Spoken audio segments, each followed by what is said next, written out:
Good afternoon. Thank you for coming to our roundtable. I know it's not that easy to restart after lunch and after the very busy morning. So our roundtable is entitled "Economy of Putin's Russia: 15 Years of Deprivatization."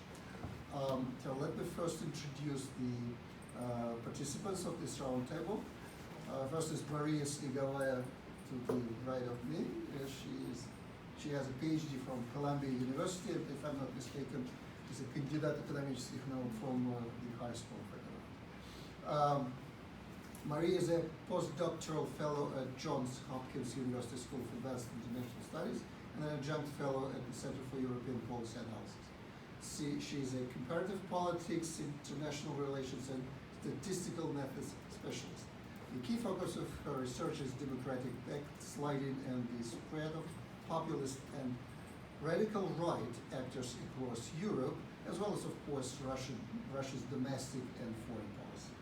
Her research results and analysis have appeared in policy and peer-reviewed journals, including Problems of Post-Communism and the Journal of Democracy. Her articles and papers have been included as required reading for courses at Science for Syracuse University, University of California, Los Angeles, and of course Columbia University, among others. Next to Marie is Kirill Rogov. Kirill Rogov is well known as political analyst and political researcher in Russia and in the West. Started with his studies in Russian literature and culture of 18th and 19th centuries. He continued his career as journalist in late 90s and 2000s. He was the co-founder of news and analytics website Polit.ru and the vice editor-in-chief at Kommersant, Russian most famous daily newspaper. Kirill is regularly quoted by The Economist, New York Times, Washington Post. He publishes his columns and analysis at Forbes, Russia, RBC, Vedomosti, Novaya Gazeta, and also in Süddeutsche Zeitung and Financial Times. This current position of Kirill is Director of Research and Analysis Program of the Independent Liberal Mission Foundation based in Moscow. And to my left is Olga Khvostunova, who is a Director of the Institute of Modern Russia, an undesired organization in Russia, undesirable, sorry, and an editor-in-chief of IamRussia.org, which is a website of the Institute of Modern Russia. Olga is a well-published journalist and researcher and has worked as a contributing editor at Kommersant. As Olga also an adjunct professor, worked as an adjunct professor in Moscow State University, where she received her PhD in political communications. She was also a Fulbright scholar at Columbia University's Harmon Institute. Over the last 15 years, Ms. Khvostunova has authored hundreds of articles covering various issues of Russian politics, ranging from energy markets to the opposition movement to the Russian foreign policy. Okay, the one more person who is in our program, who is supposed to be at this table, but not, is Ms. Holly Nilsson, Director of Baring Vostok Fund Managers Limited. I don't know how familiar to you Holly herself or the story of Baring Vostok and its CEO Michael Calvi. But a year ago when we planned this round table, I agreed with Holly that she will be presenting the positive side of foreign investment into Russian economy, because Baring Vostok used to be that very positive and well-known example.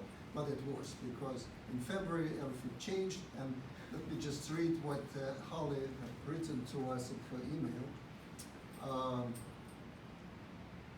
I'm going to have to skip the conference altogether for the reasons I cannot control. I'm sure you followed the unfortunate and disappointing situation involving Mike Calvi and Baring Vostok since February.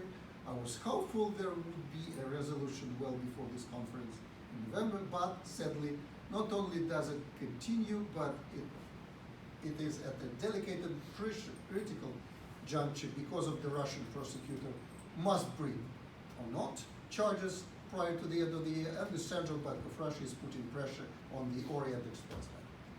So we have to excuse Holly, she's not here, and unfortunately, even this remaining very positive example of foreign investment in Russia is now gone. Hopefully not forever. Okay, so I need to say a couple of words about privatization, just for those of you who are not familiar as we are with it. Privatization of the vast industrial assets had been a dominating trend in Yeltsin government economic policy. Since Putin took power in the beginning of 2000, the opposite trend has dominated, with state-owned national champions such as an oil major Rosneft or state corporation Rosneft acquiring assets that had been privatized after the collapse of communism and within the 90s. The start of deprivatization or renationalization, probably the same. The start of these processes in Putin's Russia is often associated with the forced sale of Yuganskneftegaz. Yuganskneftegaz was the biggest oil production subsidiary of Yukos Oil company, publicly owned oil giant in Russia. Yuganskneftegaz was sold to Rosneft via the bankruptcy auction, and that happened exactly 15 years ago. That is why, we count 15 years in December 2004. But let me underline that today's discussion is not about economy, it is about history of the last 25 years, history of Russia, or economic history of modern Russia. I wanted to cite what is basically Russian privatization means through the eyes of foreign scholars, and I simply used the Wikipedia to see what is written there about Russian privatization. And it would be a long read, so I'll probably skip it, but the vast majority of foreign scholars, foreign experts on Russian economy and history of the years state the opinion that privatization in Russia basically facilitated the transfer of significant wealth to a relatively small group of business oligarchs, or new Russians, and particularly the natural gas and oil executives were benefited from this privatization. The citation which is used by Wikipedia about to describe what was the Russian privatization of the 90s is in brackets, the most cataclysmic peacetime economic collapse of an industrial country in history. That's how our foreign colleagues name the privatization of the 90s in Russia. And this opinion is based on, of course, on many sources, of many books, but let me just name three of them which are on my mind. One is written by David Hoffman in 2001. His book was called The Oligarchs, Wealth and Power in New Russia. The other book, famous book, of course, was written by Chrystia Freeland, now the Foreign Minister of Canada. Her book was called Sale of the Century, Russia's Wild Ride from Communist to Capitalism. And of course, let's not forget the famous book of late Professor Marshall Goldman, written in 2008. It was called Petrostate. It describes Putin's efforts to renationalize and refashion Russia's industries into state companies and his wanted national champions corporations like Gazprom, largely owned by the state. So that was Marshall Goldman 10 years ago. So the common opinion is about Russian privatization of the 90s that it was wild, brutal, it led to suffering to the ordinary people and sky-high enrichment of a small group of oligarchs. So that was 99, and then Putin came. So I just want to talk very briefly about the deprivatization stories, which I think kind of really give a the best picture of basically what happened under Putin with Russian, by that time, private economy.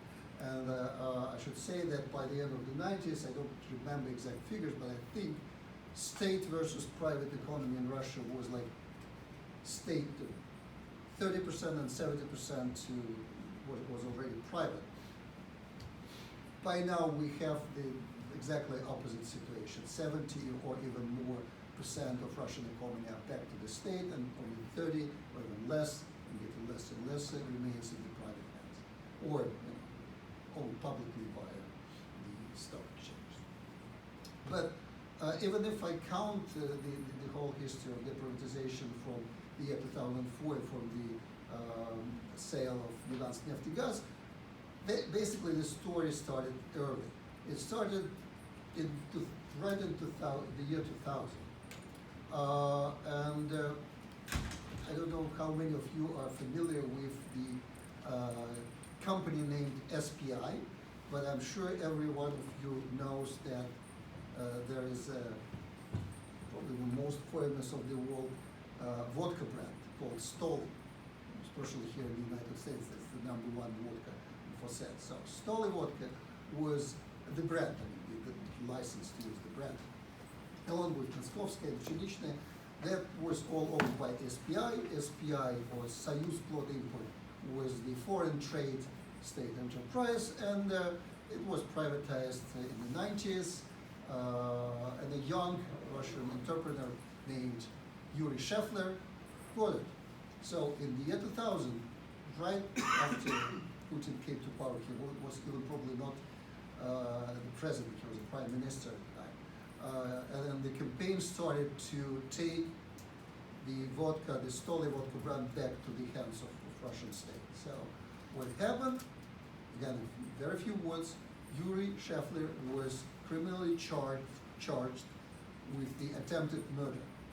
So he left the country, and his business was taken over, and nowadays in Russia and in some neighboring countries, Stoli vodka brand, Pshenichная, Moskovskaya, they owned by the state and licensed to whomever the Russian state wants, or Putin wants, or France wants. However, abroad, Stoli vodka is still owned by Yuri Shefler and his partners, and it's produced, distilled, and sold by a Latvian distillery called Latvian Balsams, or Rigas Balsams. So that was the first thing. Then, of course, Yukos came. I not really, even if I can talk for I don't know, hours, days, months about Yukos, because this is my own story.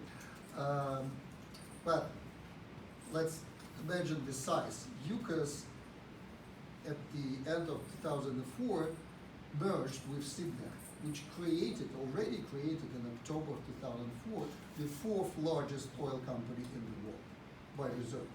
So it was a huge business, which Putin decided to take back into the hands of the state. And he did.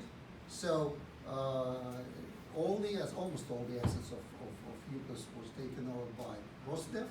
Rosneft at the time, we're talking about 2004, was 100% Russian state-owned, smaller, relatively small, of course not that small, compared to Lukoil and Yukos and Yuganskneftegaz, much smaller oil company, which remained in the hands of the states simply because nobody wanted to buy it at the auction when the privatization of mid-90s happened.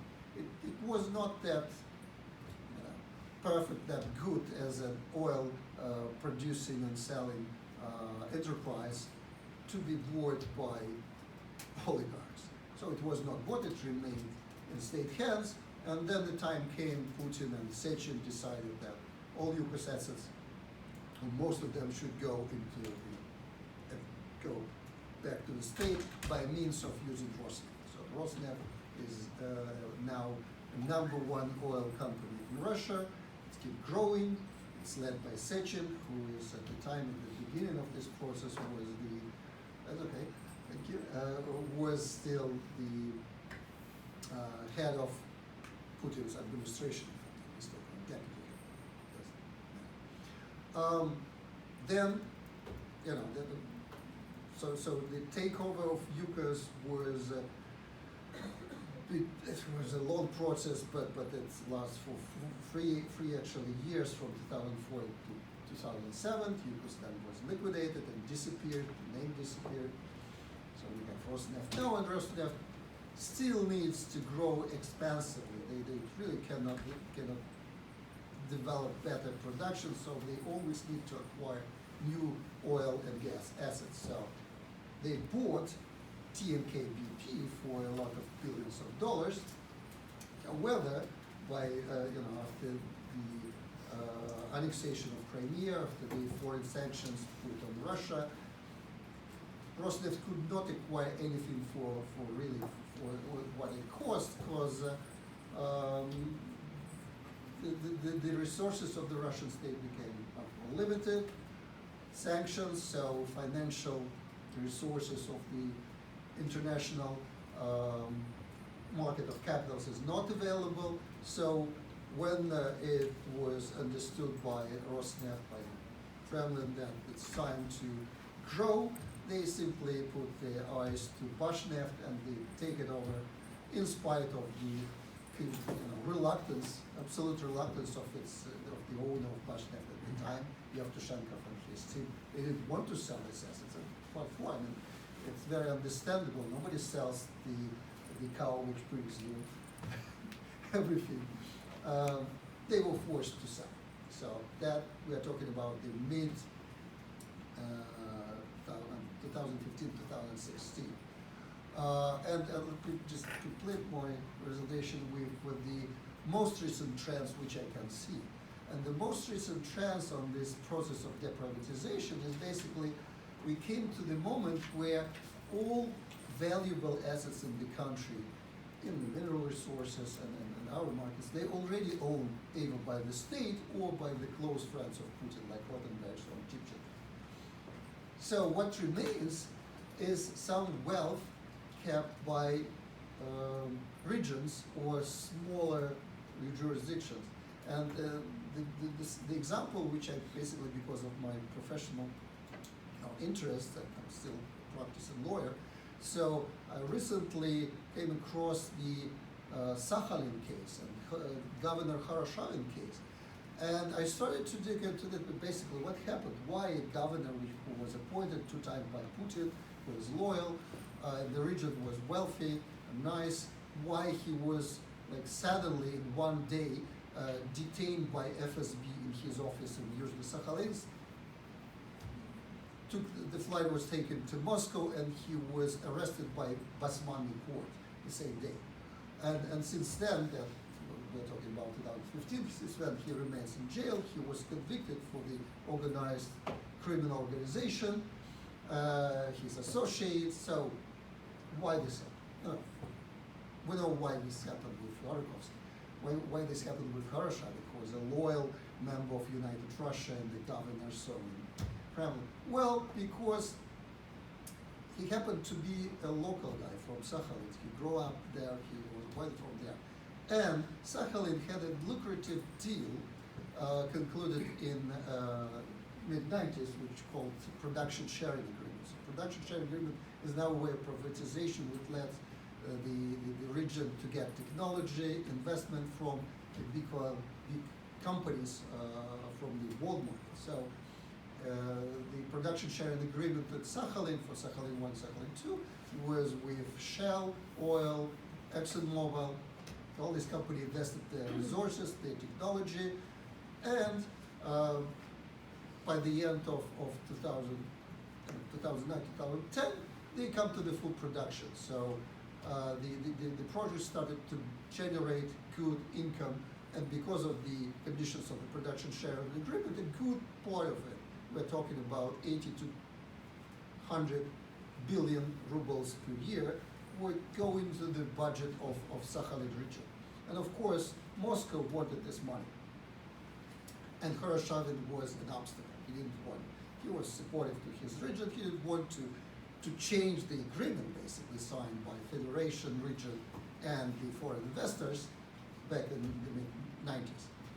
So, because he disagreed, Kremlin put him in jail, and of course in 2 years after that the budgeting provisions were changed, and this extra 100 billion rubles were redirected and now paid to the state budget.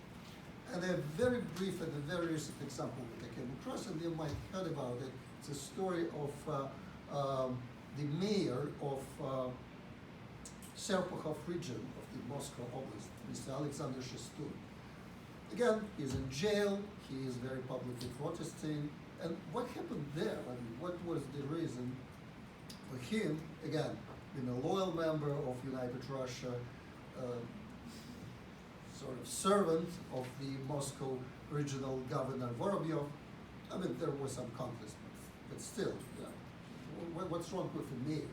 Well, he was an obstacle on the way of Moscow region governor, and people behind him, and then some, the famous criminal, real criminal gang which rules in Podolsk. So these Podolsky people are famous in criminals in Russia, and they are very close to, of course, the FSB and to the local government. The governor Vorobyov, who is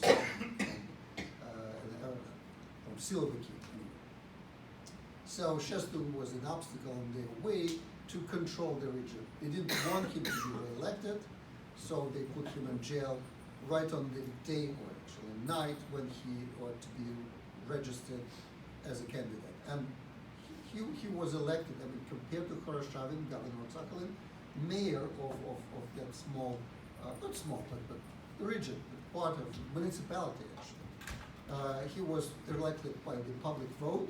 He was popular, so Kremlin and then Vorobyov, the governor of Moscow region, they understood that if he is to run, he will be elected. People like him. So they put him in jail, and immediately the redistribution of the local assets started, because of course he was a mayor for more than 10 years, so there was all this infrastructure built under his leadership. So when he was put in jail, all the assets were redistributed, were taken over, and now even the whole district is being merged with the town of Serpukhov. So they decided that even the municipality should not exist. So this is the recent trends when we don't have many private assets left. So they started to redistribute and take over municipal or regional assets. So I finished it. And Olga, next. Thank you. So for those who are late, I'm not Holly Nelson, who could not be here. So Pavel asked me to join the panel and offer some insights.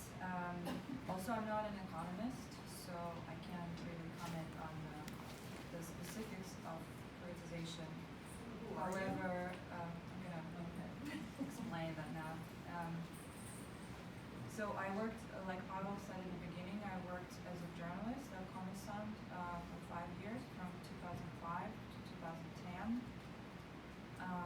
There was a division inside, there's still a division inside Communism called Special Projects Group, where we produced inserts into the newspaper that were dedicated to certain issues of certain industries, of certain companies. So there was just an in-depth look into what was, a certain issue in Russia right now.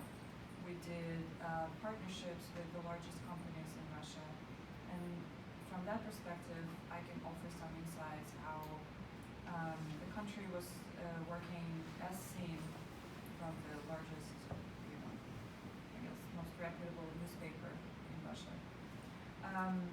So I want to just mention a few developments that happened during the time that seemed peculiar, and now in hindsight, it is more clear what they were about, even though it wasn't that clear at the time.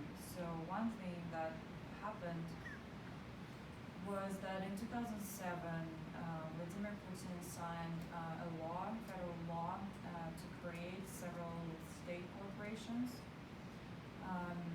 And there was a big discussion inside Commerzbank what it meant, and what those corporations were about. Clearly, the consensus was it was an attempt to consolidate certain resources in the hands of certain people. And now it is also clear that basically these were entities, shadow entities that existed outside the legal field. So a few things about those state corporations.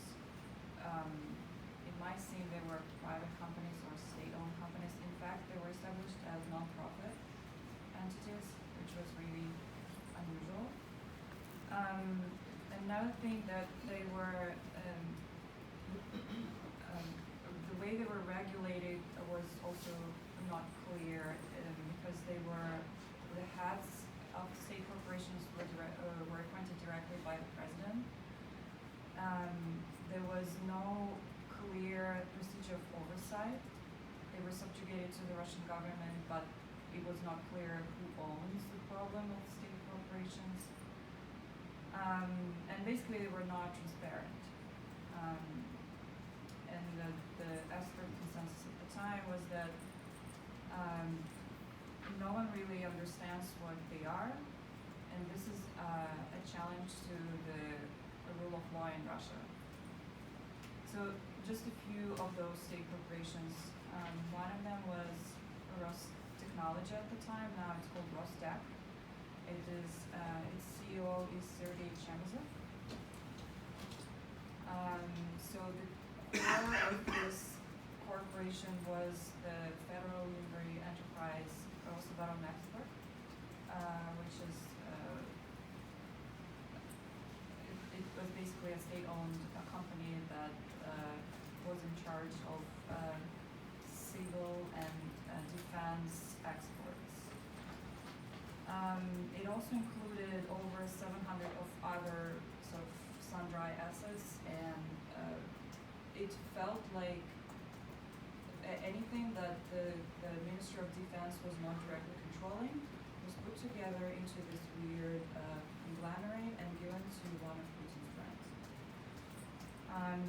Another state corporation was Olimstroy, which was created specifically to organize the Olympic Games in Sochi. So it was liquidated in 2014. And the oversight was, there was several corruption issues, but oversight was basically given by Dmitry Kozak, who is currently Deputy Prime Minister. Number 3 is Rosnano. And I have a personal story related to that. So at some point, the phenomenon of nanotechnology was really popular within the government. And the government was really pushing the idea that Russia can jump on that nanotechnology hype and basically make a breakthrough through this leap over, by having competitive edge over other countries who got in earlier but are constrained by the existing technology. So one of the key pushers for that topic was Mikhail Polchuk, who is, I think he's still the director of the Rosneft Institute. So he would personally call journalists to offer interviews and was really enthusiastic. He was also called me and just like spoke about nanotechnology and how important it is. So this corporation was created basically, and it's dedicated entirely to nanotechnology, which is like in the array of all 6 or 7 that exist right now. It's really weird because this is so specific. And its head is Anatoly Shubais. And from the current point of view, I think it's one of the actually most efficient state corporations out there. Number 4 is Yuganskneftegaz, which was created as a development bank, but essentially it was used as a pocket bank for the Putin circle. It also, in hindsight, it's not efficiently managed, and I think my colleagues have more to say about that. I'm not going into details. So another one is Housing Reform Fund, which is basically the idea was to contain the project of reforming Russian housing under one umbrella. Oh, I forgot to mention, probably know that current CEO of Yuganskneftegaz is Yukos Oil? Yes. So, yeah, Housing Reform Fund. Chairman of the board is Snegovaya, a former Prime Minister. Goes for like 5 seconds. The fund also manages a lot of money, but it's not really clear how it is distributed, which regions get more money, and why. And by the way, all the auditing of these corporations go directly to the audit chamber, and it's never published. And finally, I think in 2015 was created the one that was in 2007 is Rosatom, which is a shadow of Ministry of Energy. This one is specifically dealing with nuclear energy projects, and it was run until recently by Sergei Kirill, who's currently the first deputy chief of staff for presidential administration. In 2015, the last one was created called Roscosmos, which is a space entity. And so a few comments on what was happening at the time. So number one, the government tried to discourse the hell out of the state corporations, trying to sell these ideas as drivers for the Russian economy.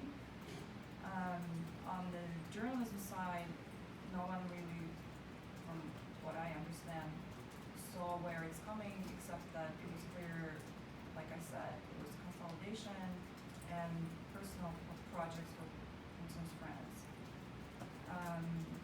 However, there was a different view also inside of Communism. Some of my colleagues thought that the government is finally back and is willing to really organize things, and it's not that bad.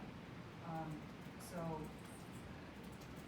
it's not. So basically, my point is that the way it was created, I don't think it was on paper in the strategy of what these state corporations were meant to do, and how it will turn out 10 years down the line. But I guess the vectors were already there, and the logic of the state eventually brought them to where we are today. And one more, actually a couple more things I wanted to say. So during those times at the Commerzbank, at this group that I worked, we also happened to have several projects with Shell. And it was, I think, right after the time Shell got kicked out of the Sakhalin 2 project, where it was the operating company. So the government basically established the limit to the share that a foreign company can hold in a strategic project, and Sakhalin was deemed as such. But Shell was very optimistic to be still in Russia, and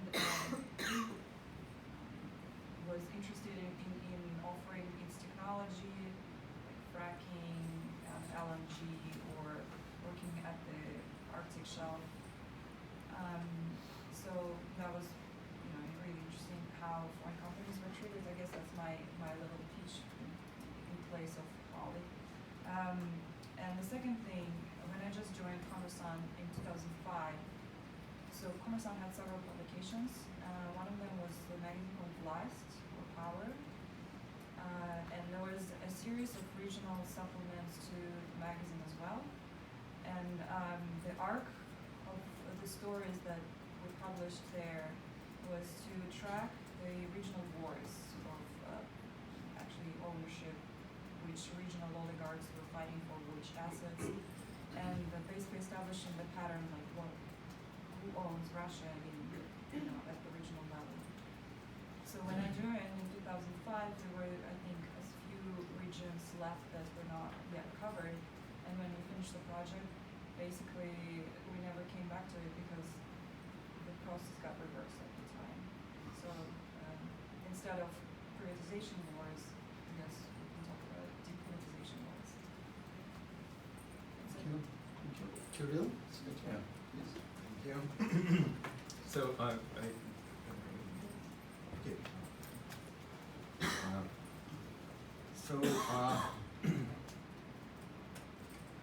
I think that while it became obvious that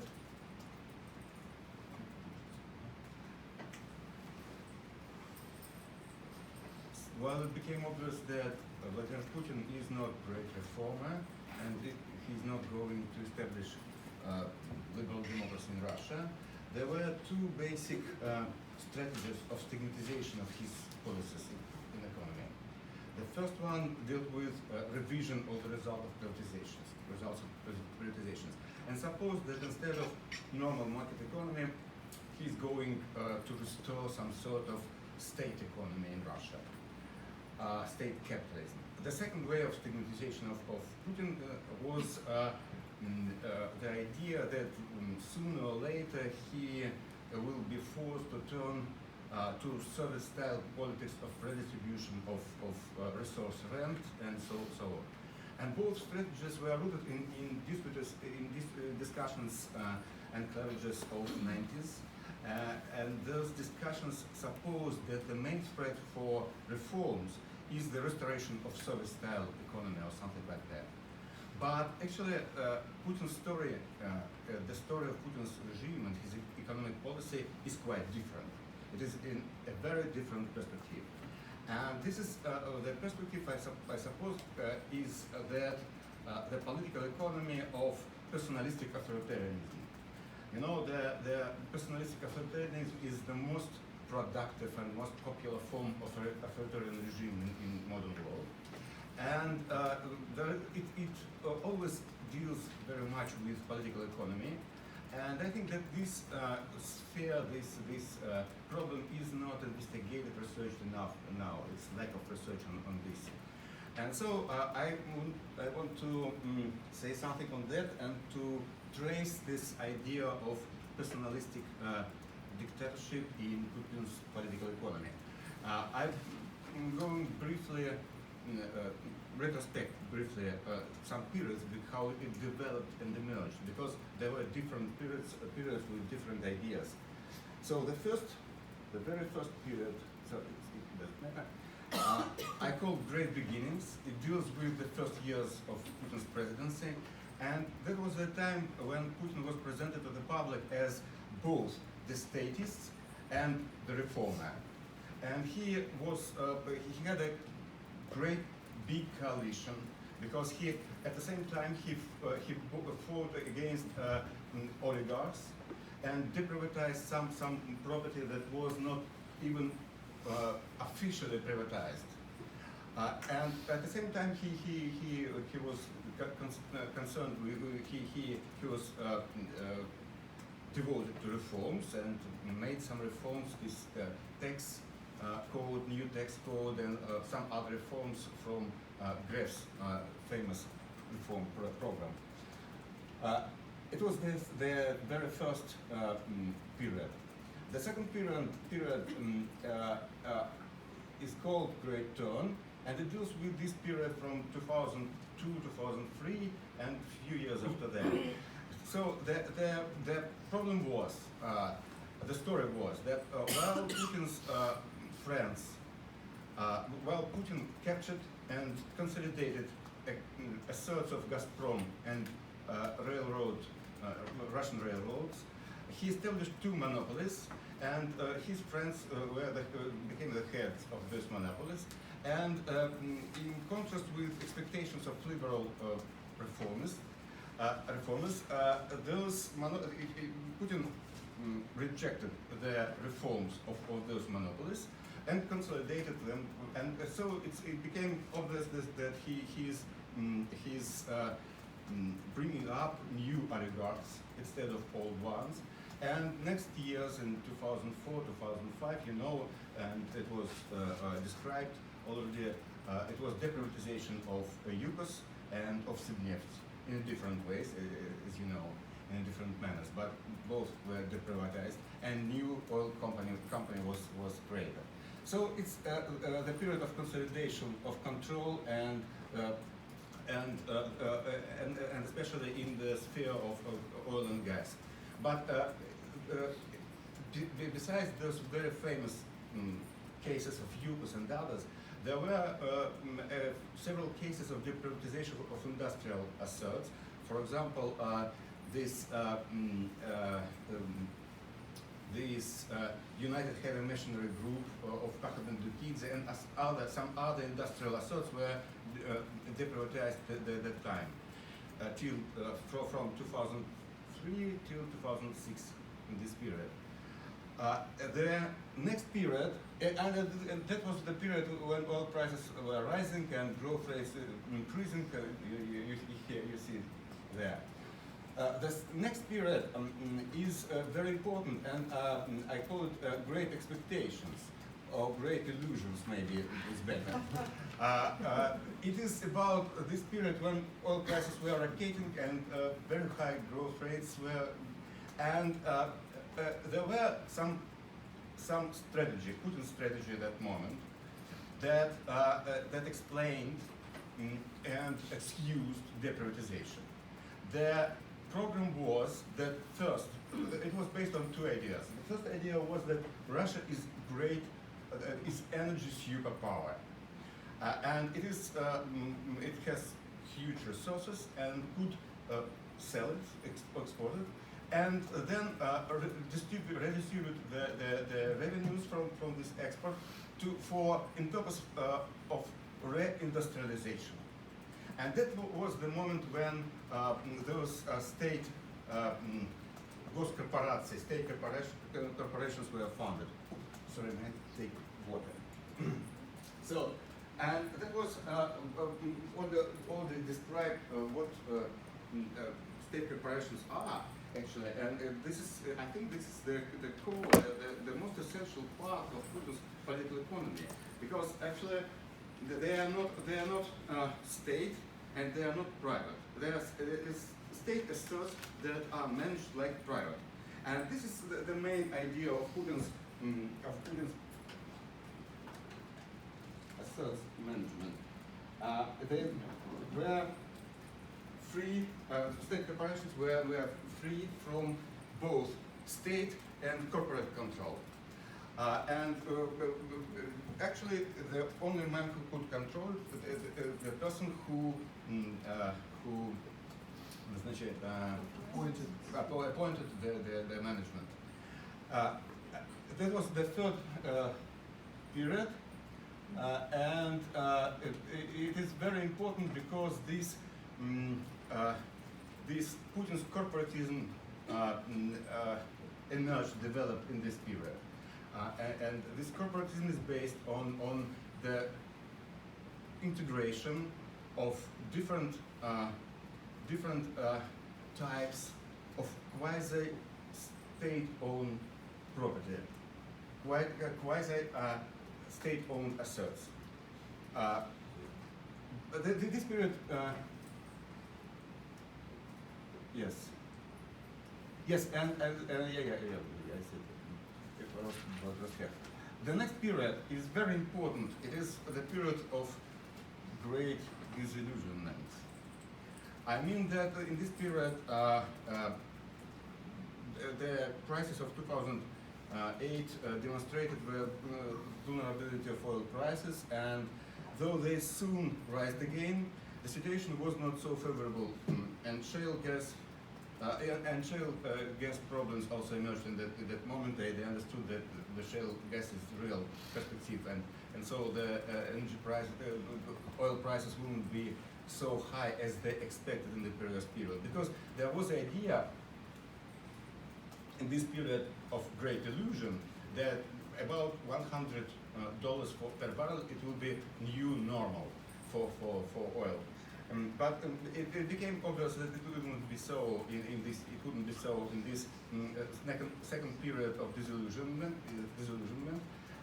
And the idea of reindustrialization and then of energy superpower, they failed, both ideas in that moment. But in fact, it was the pivotal point for Russian elites, because they found it out in crisis of 2008 and 2009 that oil price downfall is not crucial for the economy. And it became more obvious when in 2009, 2010, in 2010 and 2011, the oil prices were rising again. So they understood that all that, the threat of oil price downfall is not so, it is not so big problem, and we can survive. And that was the moment when the idea of self-sufficient economy arose. And that idea was very important for Putin's elite in this period, and they just get it in this moment. And that was the new vision of Russian economy, and basically new idea of it. At the same time, the new projects emerged in this time, in this period. The project of development of infrastructural development ideas. It's now not about reindustrialization, but about infrastructure development. This is another way of how to use oil and gas revenue is in oil-abundant countries, very, very famous, and they took this idea. They took this idea, and this new set of oligarchic campaign emerged at that moment. This connected with Rogov, this Olympic Games project, and so on. And that was a new form of new corporatist set of companies. So. And that idea, that ideology of self-sufficiency was the basis of new turn in Putin's politics when he returned back to the position of president, and this new vision of Russia and the annexation of Crimea. The annexation of Crimea and confrontation with the West had drastically changed the situation within Russian elites, and they reflected this new vision of Russia as self-sufficient country, which had not any need in some Western type reforms. Vice versa, the West was regarded as something dangerous, and it was regarded as some expansion of values and financial infrastructure, so the idea of isolation and self-sufficiency became very important for Putin's group, and so the confrontation was reasonable idea, reasonable choice for them. The Crimea annexation drastically changed the situation within Russian elites, because in that moment Western-oriented elites, or elites with mobile capital, capital which is both within the country and on external markets, those elites, they drastically lost their political weight, while those elites with fixed capital within the country, they became much more politically powerful. And now we see the attempts and efforts to make Russian economy more isolated, and for example, Baring-Vostok case is also we can interpret in this manner, and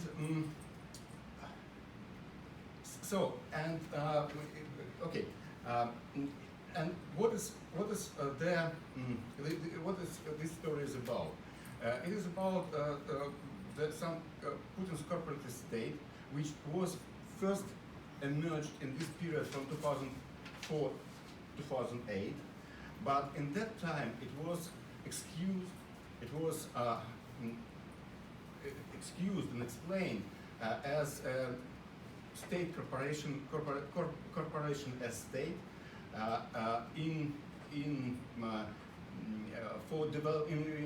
terms of development. So we create this set of state corporations for development, for reindustrialization. This is one of the strategy of emerging markets countries catching up. But it was the first period, 2004-2008. But the same corporate state was explained, yes, in the second period in a different way, as it is a state corporation, state as corporation, as a set of corporations.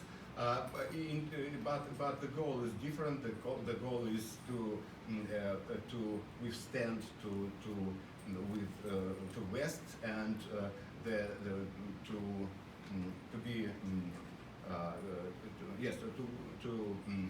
confront with the West and so something like that. What is this corporate state? What is the most important part of this corporate state? This is a sort of oligarchic circuits. The most important is what about the main Putin's understanding of property. There are three types of property rights in Russia. There are state property, quasi-state property, and quasi-private property. And their interaction makes this system of corporate state.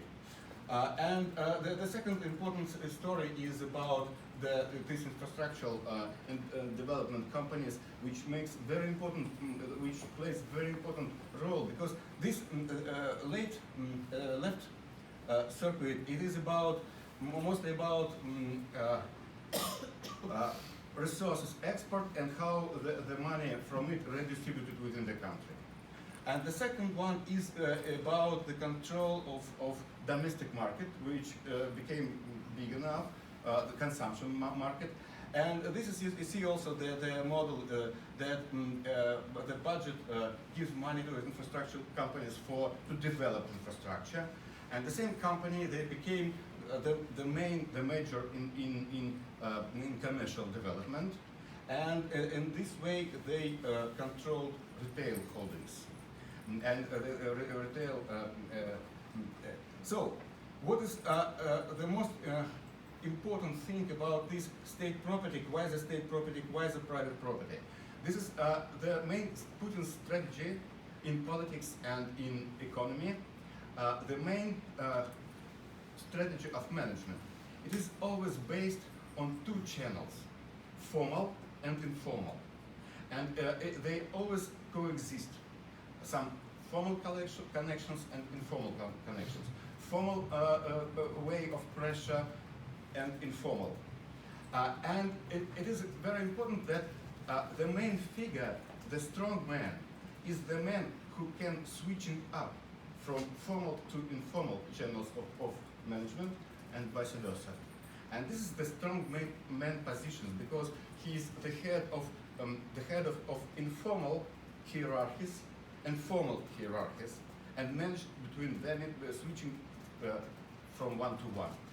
And this is his exceptional position, his strong position within the system. I think that's all. Very good, thank you. Kirill and Maria, without delay, please.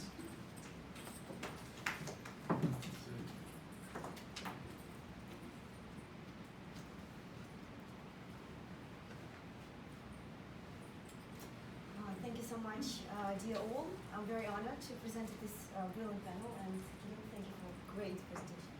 So I'm going to be talking, so we had two presentations by Olga and Pavel describing how the deprivatization process occurred. And Kirill also provided the kind of elite top-down explanation of this story.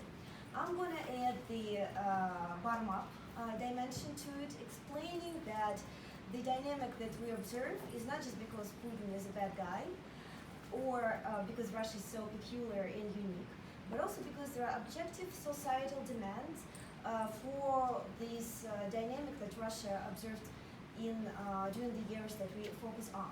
And to do so, I'm going to actually provide the parallels from another country that, as I argue, witnessed somewhat similar dynamic over the recent years, Hungary. So I'm going to start with Hungarian story as I focus on Hungary in my dissertation, and then switch to Russia and explain how that fits in there. Now, I'm going to start with Huntington's definition of conservatism as an ideology that emerges as an outcome of distinct historical situation when a fundamental challenge to the established institutions forces supporters of such institutions to employ the conservative ideology in their defense. In other words, I argue in this presentation that conservatism is a reaction to certain shock, certain development that a society observes during certain periods. This shock, as I argue, is the transformation, the period of reforms that has been experienced as quite painful by our societies. Now, I argue that in order to understand Viktor Orban's regime and the illiberal trends within this system, we need to focus on the period that precedes to Orban's coming to power in 2010. So what happens in 2006-2010 in Hungary is a period that when the socialist, ex-communist left party is in power, is the period of very crucial, painful accumulation of events. So first of all, in 2006 and 2010, Hungary has been accepted to the European Union, and as a result, on the economic side, faces a bunch of demands that are coming under the Maastricht Treaty.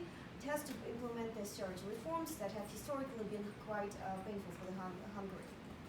There's also an IMF pressure that pushes the country into more reforms. This is also supplemented by the 2008 financial crisis, as a result of which the socialist government is forced to do another series of reforms that are again quite painful for the population. This also coincides with the political crisis when the Prime Minister Ferenc Gyurcsány is recorded saying, right after his election, is recorded saying that essentially the party lied to the people, to the Hungarians, day and night, hiding the extent of Hungary's economic problems and the fiscal deficit. This speech is leaked actually September 2006, right after the austerities implemented by the Socialist Party, and as a result, a huge political crisis follows. There's mass rallies organized by the right-wing parties. Ultimately, there's also a series of corruption scandals that seal the demise of the Socialist Party. This is the dynamic of the essentially former supporters of the Socialist Left Party switching away. The black line essentially describes these former supporters of the Socialist Party that throughout this period actually tend to shift away. It shows you that essentially there's a dramatic loss of support by the Socialist Party throughout this period. Most importantly are the social attitudes that change throughout this period in Hungary as a result of this accumulated effect of economic problems, the crisis and the austerity reforms. So here I rely on the data from the 2009 Pew Global Survey that actually shows that in 2009, Hungary, among all of the Eastern European countries surveyed, had the most people who believe that they lived worse off right now than under communism. So essentially what I'm trying to say here is that the attitudes toward transition also is the most negative around this period of time. It's a result of accumulated frustration with all the problems that bother Hungarians around this time.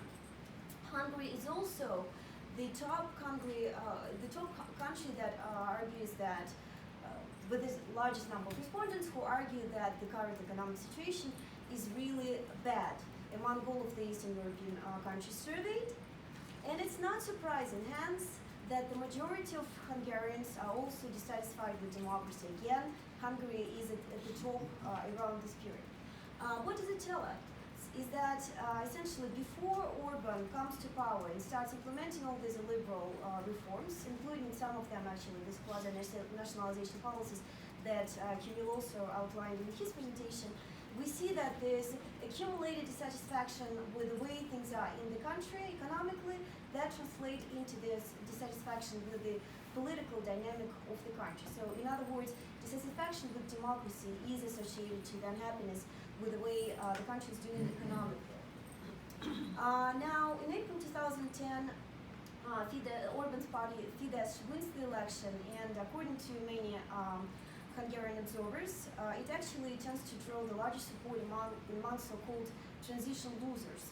So people who are less likely to benefit from the market reforms, including those with lower levels of education, workers and laborers, the unemployed, those living in villages and smaller settlements, and those in less developed rural areas of eastern and northern Hungary. I also did a small analysis of a similar kind using the data from the largest polling agent company in Hungary, Median. These are the results. Essentially, I'm going to sum them up. This is the support for Fidesz in the groups, essentially in relationship to the social groups that are most likely to support Fidesz in 2010. So what it tells us is that we do find some effect of the lower education, definitely an effect of lower income groups. Those are the ones who are more likely to support Fidesz as opposed to people with higher income groups. And also we see the effect of the inhabitants of smaller towns and smaller cities. I do not find the effect among the unemployed. That is something perhaps worth mentioning. But in general, we see the dynamic. People who believe, essentially, those who are less well off are more likely to back Orban around this time. And how does Fidesz respond? How does Orban respond to this societal demand that is driven by essentially dissatisfaction with the economic outcomes? So Orban comes to power and actually implements a very interesting economic policies that at the time are relatively new to the region. He really portrays Hungary as a victim of these globalization processes, partly driven by the external hostile forces, definitely appealing in part to those Hungarians that are frustrated with how privatization essentially created, sold out the country to the foreigners.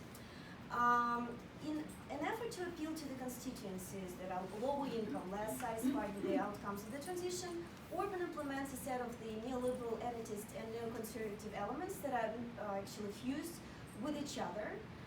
But as also Michel Ornstein demonstrates in his work, there is a substantive state interventionist element in those policies, including the centralization of the primary education and healthcare system, rapid nationalization, renationalization of the pension system, public work programs implemented by the Ministry of Interior, etc., etc., etc. So the response, essentially, to this dissatisfaction with the way transition occurred, the neoliberal policies of the previous government, is to some extent state intervention in a mix of these quasi-leftist economic policies with some market elements. Most importantly, as I mentioned before, because the dissatisfaction with the transition and the neoliberalism comes in the same package with dissatisfaction with the political situation in the country, Orban is able to use this frustration and the societal demand in order to implement a bunch of anti-democratic policies. So in response to this dissatisfaction with the way democracy worked by now, he uses it in order to introduce important changes into the justice system, the media, and the electoral system. He openly essentially defines that as converting Hungary into the illiberal state, notably not democratic state, because the element of accountability is still there. He is responding to the popular demand still. But illiberal one, since liberalism is blamed for all the troubles that Hungarian people have experienced so far. He also references Russia, among other countries, as an exemplary path to follow. So essentially, he implements a bunch of illiberal policies, essentially, as you know, by now transforming Hungary as partly a free system under the classification of the Freedom House. And definitely a bunch of these policies are in parallel with what Putin has done by now. As a result, right now, Hungary classifies as the one and only partly free country among the European Union members. To sum it up, we do, among other things, observe a societal demand that forms by 2009-2010 that combines the dissatisfaction with economic outcomes with a broader dissatisfaction with transition and democracy. This gives Orban essentially a leverage, a political leverage to respond to that demand by combining a bunch of statist economic policies with politically illiberal policies. So how does Russia fit in this picture? I would argue that before Putin's coming to power, we actually see an accumulation of events that are broadly similar to the dynamic that Hungary witnessed in 2006-2010. So once again, there is a widespread dissatisfaction with the way things are economically in the country and the political elites in Russia. The financial crisis hits, the IMF demands more reforms, but there is not enough, essentially, money to pay off the population. There is also rising dissatisfaction with the President Boris Yeltsin, who is perceived as politically weak, a set of corruption scandals, and broader frustration with the pressure of the West. Right before Putin comes to power in 2000, we also see that the dissatisfaction with the market reforms actually is rising. So the top table from Levada Center data essentially is the number of Russians who believe that reforms resulted in more harm for Russian people. I'm sorry for that's not translated. So the top table 1 and the bottom line in table 1, the 76% of Russians reporting that the market reforms actually resulted in more harm than good in 2000. And similarly, in 1998, as the table 4 shows in the bottom, we again have the number of people who believe that the market reforms should be stopped, and the number of 34, which is a peak throughout this period. Again, so the largest number of people is dissatisfied with the reforms around this time. Ultimately, the nostalgia for the USSR, as this graph demonstrates, also peaks around the same time prior to Putin's coming to power. Again, that's the Levada Center data that reports that the number of people who are nostalgic of the Soviet Union is 75% in 2000. Unlike what we tend to believe, this number has not been overcome throughout Putin's continuous rule, even if the state propaganda has been popularized somewhat the good old times under the Soviet Union. Still, the peak is around 1999-2000. Again, we see that there is a broader coalition of reform losers forming around this time, creating the demand for the strong man who's going to come and bring the country back to the good old times. And how does Putin respond to this demand? Here's the quote by Gleb Pavlovsky, who is a political consultant at the time, essentially largely shaping Putin's image before the 2000 election. He directly argues that around the time they built the so-called coalition of revenge, broadly based on the losers of transition, who would be incorporated into Putin's support base. That coalition included not just not too democratic intelligentsia from different institutions, doctors, teachers, engineers, and technicians from Parisian enterprises, scientists, workers of the military-industrial complex, then military, lower and middle-rank officers, etc., etc., etc.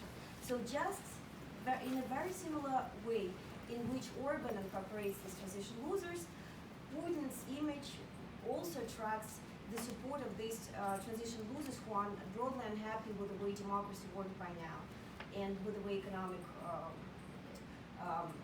transition worked as well. Again, as a result of this demand, Putin emerges as this strong man who is able to deliver. And these policies, again, combine statist and liberal elements directly directed at redistribution to those social groups who felt most vulnerable throughout the 1990s and were incorporated into his coalition of support. There is also consistent reference to the so-called Dacian 1990s, as Putin commonly uses as the basis of his legitimacy. There is renationalization policies that we have outlined during previous presentations, again, that are based on this broader support for undoing the market reforms that have by now not brought the results that we wanted. Essentially, these are more or less along the same lines. The political changes that follow, again, are based, as I would argue, on broader dissatisfaction with the way democracy worked by now. So there is a societal legitimization for those kind of policies. They're not unilaterally coming from the elite level. They're also somewhat backed by the general dissatisfaction with democracy that peaks around the same time. So just to sum it up, as much as I agree with everything that our brilliant speakers have said by now, it's important not to ignore the bottom-up story that is also there, that both Orban and Putin come to power after a big crisis of legitimacy of democracy, of democratic legitimacy, I would say. That is a result of the combination of crisis, unpopular reforms, and general dissatisfaction with the economic development of the country around the same time. In response, they implement a set of quasi-statist policies and a lot of illiberal policies, dismantling a lot of democratic institutions, again, justifying them in light of this societal demand as has been formed before. These are important parallels, and I think we are missing an important part of the story if we only focus on the elite level. Thank you. Thank you, Maria. Okay, so we have half an hour for what I promised to be a lively discussion. To start, probably let's maybe exchange some remarks or questions to each other before we open the floor from there. I personally really enjoyed how we created some picture of this 15 or 25 years, depending where you start to count, whether you start to count from the privatization, the beginning of the privatization, or the beginning of deprivatization processes. Sorry that our distinguished case group just came late, missed most of the presentation, but I'm sure you know the topic, so it's enough for you to read the name of this roundtable, and then you might have something to add. So you're always welcome today. Again, maybe Kirill have questions to Maria to Kirill, or someone would to us before we let everybody know. And so I have to it's a great presentation, and it is very it is for me, and if you agree or not, that this dissatisfaction with not only with democracy but with the way of privatization in the 90s is common more or less for Eastern Europe, not only for Hungary, for other countries also, but the outcomes are very different. And in some countries we see a sort of depression or something like that. In some countries the response is like in Poland in more or less in the sphere of ideology, and the response of Hungary is the most how to say, the most vital and the most strong and maybe aggressive. And what is the difference? Is this the difference of national character, or the difference of the way privatization was held in those countries? Oh, that's a great question, and also the one that would require us to run 3 more sessions like that. But I'm actually just back from Romania, and I had a very interesting discussion with scholars there who, at this point, somewhat ironically, view themselves as the last defenders of democracy in European Union. Again, as we know about Romania, that's not an obvious claim to make. The argument, one of the arguments that can be made, first of all, the timing of the accession to the European Union. And I really don't want to shift this discussion into the Eastern European side. I think we need to refocus on Russia a little bit, but just very briefly. So first of all, the country which were incorporated, so EU accession was this benchmark point after which the frustration with the transition actually tended to accumulate somewhat, because EU was this kind of this beacon of all the great future that will finally happen. And when it happened, but the great future did not occur, it actually drew a lot of dissatisfaction faster. So the countries which were accepted into European Union faster actually, somewhat ironically, viewed this backlash somewhat faster as well. When it comes to the policies implemented by the people in power, the rulers in power, I would not agree that Polish and Hungarian fees are that different. Again, Mitchell Orenstein, that I already cited, he shows that in Poland, law and justice really relies primarily on the policies of the distribution of economic spoil, again, to those people who felt left out during the transition. And as late as it is coming, some transitions occurred quite some time ago, but the frustration is still there, or at least the narrative that you can politicize is still there.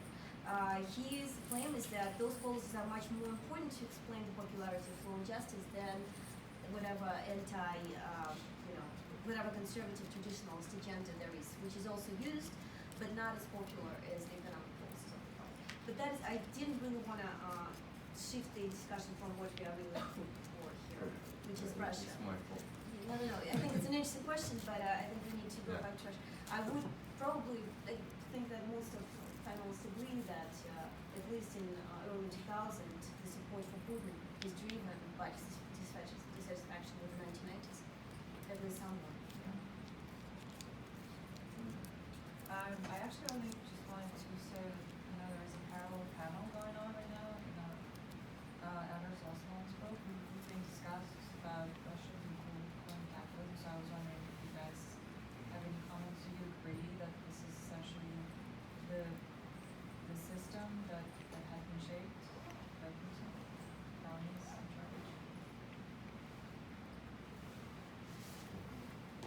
All right. I think that the cronyism is not a very good term, and my idea was that it is a little bit more complicated because it is not neither about state capitalism nor about some cronyism exceptionally. From Putin's point of view, this property state composed from a set of interacting oligarchic companies is an entity. Is some entity, some state corporation. And this is an important. This is the model, political economical model of state of a strong man. And so both perspectives, if we regard it as an attempt of state economy, state capitalism, and as corrupted state, they're missing this view of a new type of state, of a new type of state economy, of state and its economic foundations, which is between, somewhere between, and which is composed from two types of institutions, formal and informal, which interact like that. So for me, my view contradicts a little bit to the name of to the title of our panel, because it is not deprivatization. It was regarded as one weak property rights form transformation to another form of property, which is somewhere between state and private. Okay, question please, and yes, please. Yes, I just had a question. Could you please introduce yourself? Yeah, I'm Graham Robertson from the University of North Carolina. I really enjoyed all the presentations. I learned a lot. I just had a question for Kirill on the interpretation of the recent period, so from 2009 through to the last decade. At one point you said that you realized in 2009 that low oil prices were not that big a deal, but the economy fell by 8% that year. And then on your slide at least, it said that the average growth rate in recent years has been about 6%. According to the World Bank, it's been negative or bumbling along around close to 0 or 1 for the last 3 or 4 years. So I'm wondering if I'm misunderstanding, or if there's. I'm sorry, maybe I missed what do you So on your slide, Yeah. it said that the GDP growth rate Yeah. in recent years was about 6%. 6.9. 6.8. But It's according to- in middle 2000s, yes. It was.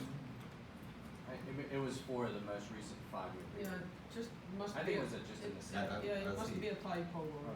So maybe it was some mistake. I'll see it. But it did. Oh yes, it's mistake, of course. It's Okay. yes, excuse me. It's about the last period from 2013 till now, till 2000. Of course, it's mistake. It's not 6.9. It's about 0.8. But Yeah. could you say more about why they realized that low oil prices were not such a problem?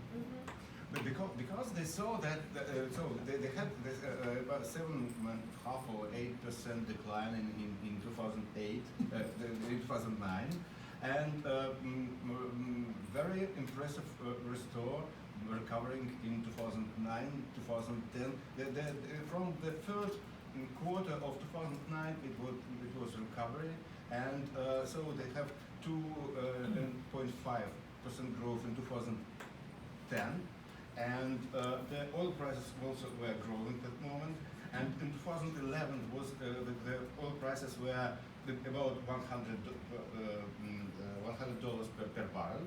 And so they realized first that this is not like in 80s and 90s, which it was prolonged. Yes, it is recovering, and economy could withstand such a short breakdowns of. It's not big problems, and so they see that, so in previous year they were threatened by Gaidar, who was explaining that this is the crucial problem and everything will be in ruins like it was in the 90s.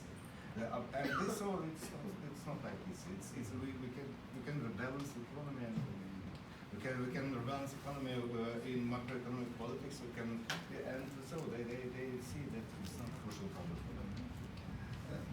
If I may just to add a little bit to what Kirill just said, because oil is, I think, embezzled millions of tons, according to the Russian prosecutors. So the cost of production of oil, so the cost to get the oil from the ground and sell it in Russia is around $20 per barrel, while the world market price is around 60.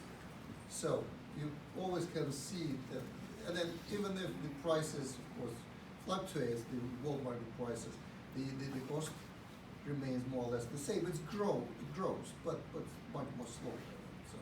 So there's always a huge supplies going to the Russian pockets, whether it's private or budgetary. So they are safe, and so while the oil been sold on the world market, and we can see for the next 30 years safely that there will be a huge market for crude oil and oil products. The surplus, the income of the country will be good enough to survive. Right. Any reason. And there was a particular process of their learning of this political economy, not the political, but macroeconomy of authoritarian regime. Because you know that they remember that the first Putin's reaction to the crisis in 2008 was not to devaluate ruble, and to do something, not to devaluate it. And it was the process when they understood how it works and how you can rebalance the economy with devaluation of currency, and they saw that it works very well in 2008. It was about 2 months they tried to how is it, держать рубль, to keep the prop up. Not devaluate ruble.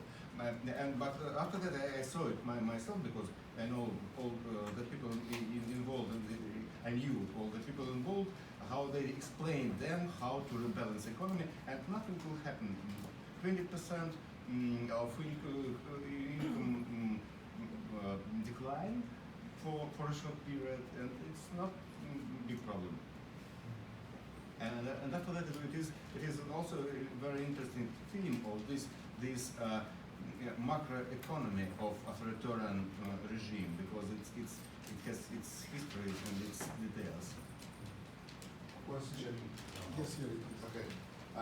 You're Rashkin, University of Wisconsin, Whitewater, and host of Rashkin Report. So these are really very impressive presentations. Thank you so much, and great perspective. My question is, I'm thinking through this, the word fascism keeps flashing in my mind, and I'm sure there's differences, because there's crony capitalism, there is strongman economy, there's personal authoritarianism, like all the things that you mentioned, and it's universal. So I'm trying to figure out, how is this different from fascism, and if it's not, or does it matter? Like, if it is fascism or not, it's just a word. But is it important, and what are the differences? Thank you. I mean, fascism is an economic system. Well, I'm from communications anyway, so this is communication as much as anything.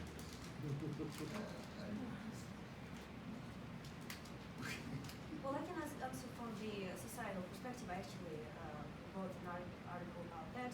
I do believe we observe a lot of parallels, not just between Putin and this right-wing illiberal systems that emerged in the 30s in Europe, but also in other countries as well. And that is largely a result to dissatisfaction with the market upgraded, which I argue is largely the problem here. In the big story behind the emergence of these systems in the 30s in Europe is the big crisis and the depression that occurred around the time, and that was the reaction. It's interesting that reaction came from the right side rather than from the left side. There are studies that show that actually these financial crises are commonly followed by the emergence of this right liberal kind of systems all over the world in the 20th century. So that is not necessarily new. Plus, ultimately, it's the story of the party systems, and to what extent the left parties at the time are able to incorporate this frustration.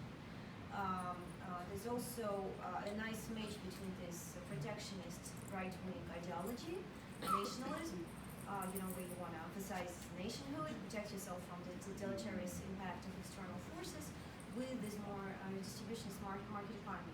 So I do believe there's a lot of parallels.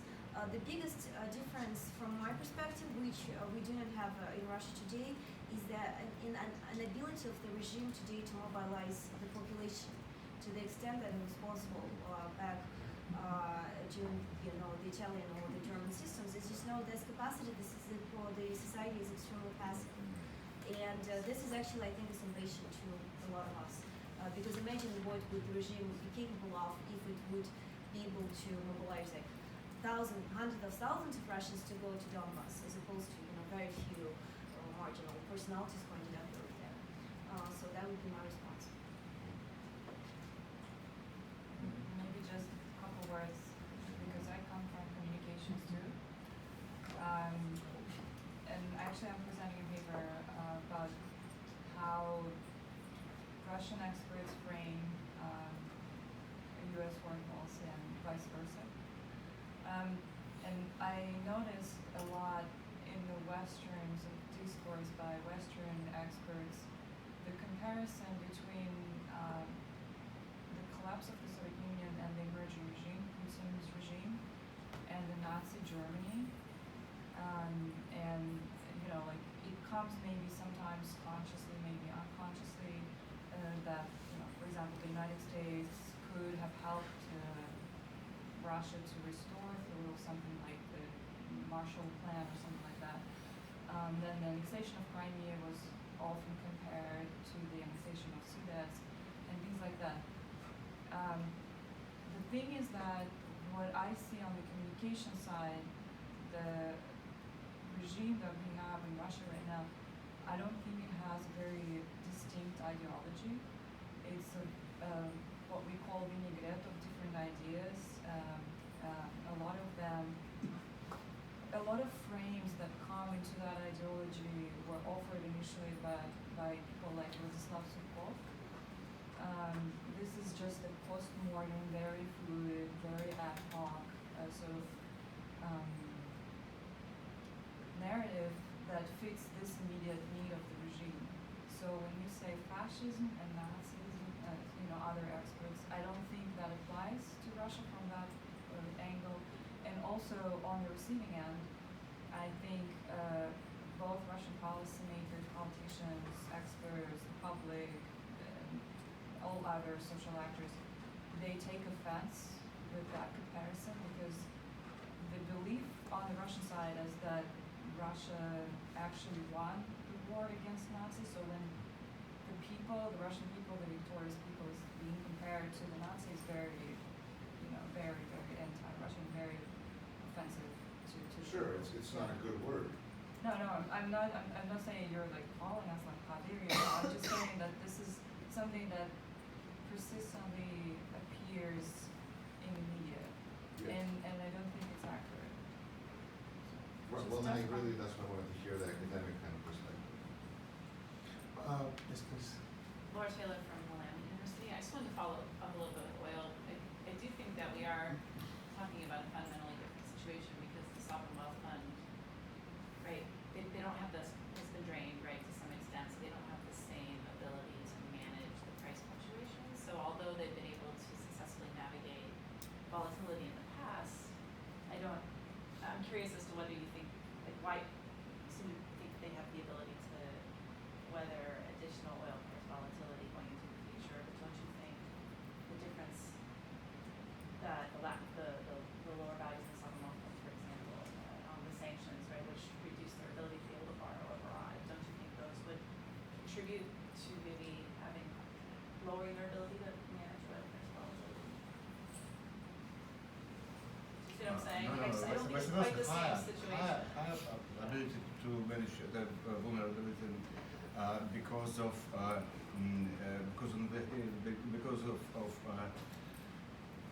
inflows, outflows of capital. So the less capital inflow you have, the less you borrow when you're on the top. Right. Yeah. So the more ability to rebalance vulnerability of prices you have. So yes, in 2008 it was double crisis. Yes, the crisis of oil prices downfall, And at the same time, if you are an open economy, you have the inflow turns to outflow, and this is much more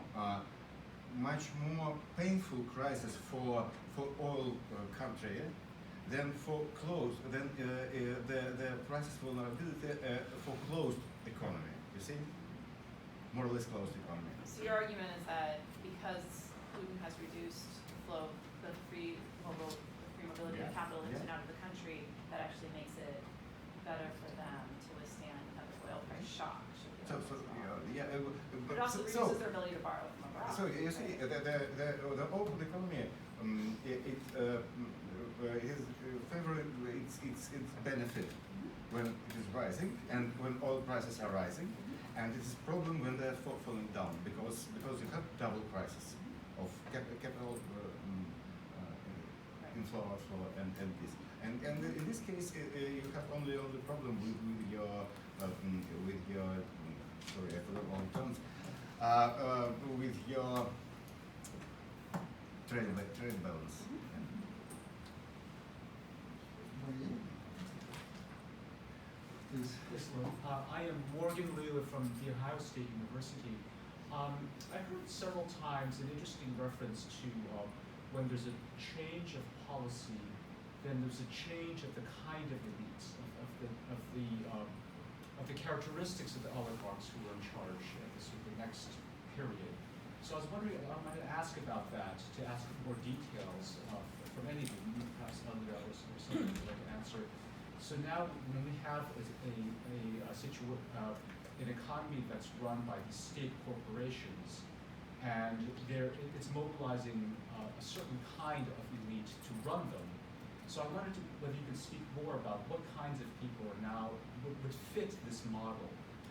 They're certainly Putin loyalists, but what about their technical capabilities? I assume that kind of Rosneft some capabilities in that field, nuclear power, but beyond that, what sorts of characteristics do they have to have?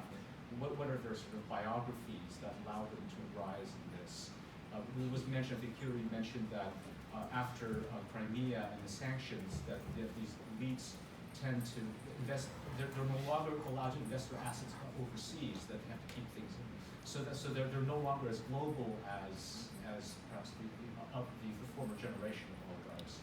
So what can we say about this newer generation?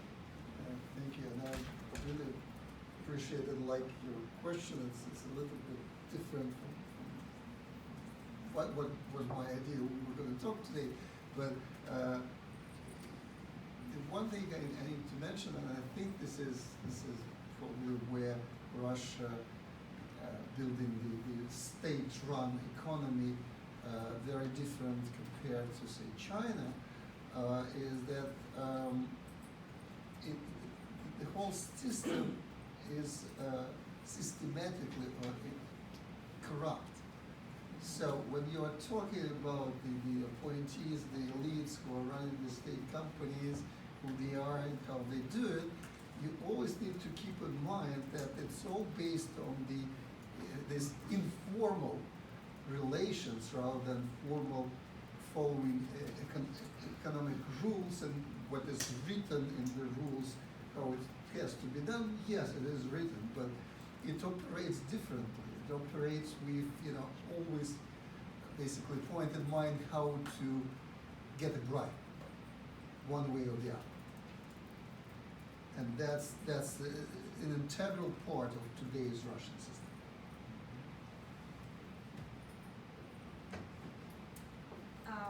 I would argue that those are, maybe Kirill knows better here. I actually interviewed Kirill for my report on the effect of sanctions on the Russian economy. And one of the outcomes exactly was the fact that as a result of this increase in isolationism, the elites with less mobile capital tend to be reinforced. So I would venture that actually probably also the case that are less efficient managers than the ones who had to compete against external businesses. Also, another important element is that patriotism has become this lobbying tool where we have to be as patriotic as one gets in in order to, and emphasizing patriotism in order to really have more access to the government's spoils, right? This is not exactly against your question, but just another So less interesting- cosmopolitan and outlook, perhaps. Yes, and I absolutely agree. I think it's the most important thing that we have you see in late 90s and 2000s the most beneficial elites were those who could play on the domestic ground with its very complicated rules and not informal rules, and on the international market ground on playfield with very different rules. And there were people who could play on both, and they were the most.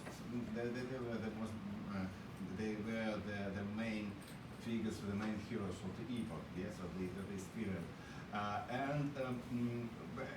Actually, it is changed after the Crimea when it is more isolation, and so the domestic market and its rules is very important, and you need not anymore this to play on external market with their rules. But actually, and this is the most important thing, that those people who had an ability, who could play on both fields, they are much more competitive, and they are because they are. It is the same problem with difference of Russian and Chinese economy also. Yes, you can be corrupted within the country, but you need to be competitive on external market. And if you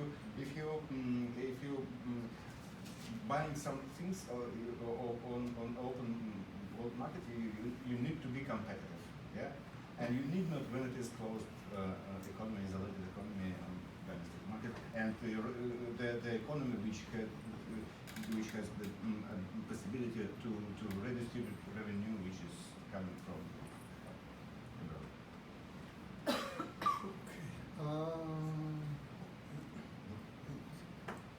Sorry, Yeah, sorry. sitting in front Yeah, of the- I just in want the to blind take spot, the time for last question. So please. Nargis Kasena, Davis Center, and one question continuation to what just asked. This change, does it make Russian businesses more competitive and less competitive in the post-Soviet space? Yeah, like okay, outside it's definitely less competitive, but sort of near abroad. And the second question, to continue this learning topic, what inspired the creation of state corporations? What were the shining examples? And what inspired the redistribution, like the term to redistribution and to focus on infrastructure? So I don't understand the second question. Okay, so you have the context. I understand the kind of the oil prices are very important for Yeah. kind of things, but there is also an ideational part, yeah, where people have kind of see, I don't know, Norway and think, okay, you know, that's a good model for us, yeah. When they decided to create state corporations, yeah, what was the inspiration? And the same for kind of focus on infrastructure, this is one kind of general phrase about infrastructure and redistribution also. Okay. So, it's a very interesting question about competitiveness in post-Soviet space. But if I may, I ask you about this because you know the other side, yes. And it is the most important thing is who is more competitive, Kazakhstan business or Russian business. And I think you know more about this. I don't, but you can kind of find factors both in you know to support this and that. So yeah, well, let's have a discussion. Yeah. About the second part of your question. question. I didn't know what was the models for Putin. It was the state corporations model was introduced in 2006, 2007, as already described. I remember. I understand what was the logic of this, because they deprivatized a lot of assets, and they need restructuring. And they see that they couldn't do it if it is regulated as state ownership, yes, and a state assert, so they need to create some form of which is not controlled neither by rules for state asserts, neither by corporate rules, and so they created this form. But I don't know, actually, it is very interesting if there are some models in somewhere. I think it's an easy guess. I'm guessing, but I think it's not that difficult, because because when they renationalized, they were thinking how basically to govern, to rule all these things, and the only idea which is in their minds, like in mine, is just to reinstate ministries, Ministry of Heavy Industry, Ministry of Aviation. Yeah, so of course they didn't want to give the same name to this project, and they created state corporations, but they in essence they're the same. No, I'm not agree there. They're not. It's corporate form. It's quasi corporate form. It's because we have the same. I mean, we have the same things. Yeah. National champions and all that. And that's that what I wasn't wanted to really mention. That national champions was one of the ideas how they tried to sell it to the public. Yeah. So that was like the whole conversation in 2007, 2008, 2009. I mean, not just state corporations, but also Gazprom, Rosneft. I mean, it started from the oil and gas. Right. That oil curse is not a curse. We can actually drive the economy using that. And state corporations were used also as this huge entities. The state was portrayed as the only competent force, in contrast to this incompetent 90s, these oligarchs in the state can bring order, can bring organization, and one of the forms was also pushed at the time, I think I mentioned to you, the state частное государственное партнерство. Private company, yeah. So there was also sold to the public and to the businesses and to experts as see, the state provides security, stability, and order, and you can bring your entrepreneurship to this, and this is how it was sold. Because it's interesting, because we had exactly the same thing, but for us it was like, okay, we want to be like Singapore. Singapore, they must say, and it's like, okay, and this Asian type, Malaysia. So, yeah. But it happened for us even earlier. Okay, we have to wrap it up. Unfortunately, we need to leave the space for the next session. So thank you very much for coming, and thank you for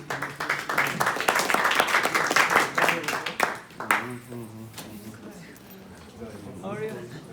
Good to see you.